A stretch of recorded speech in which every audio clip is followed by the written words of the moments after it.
आरक्षण देण्याविषयी सरकारची नियत पाहता मला संशय निर्माण होतो.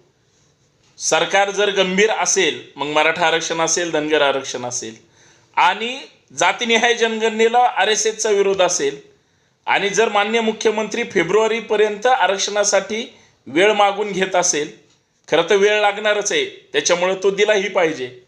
पण जर अचानक लोकसभेची आचारसंहिता लागू झाली आणि जर आरक्षणाचं घोंगडं परत तसंच भिजत राहिलं, मार्गी कसं काय निघणार प्रश्न. आणि सगळ्यात महत्त्वाचं, 16 आमदारांच्या निलंबनाचा प्रश्न अजून तसाच आहे. सर्वोच्च न्यायालयाने जानेवारीच्या पहिल्या आठवड्यापर्यंतच वेळ दिलेली आहे. त्याच्या आत सगळं मिटवायचं आहे.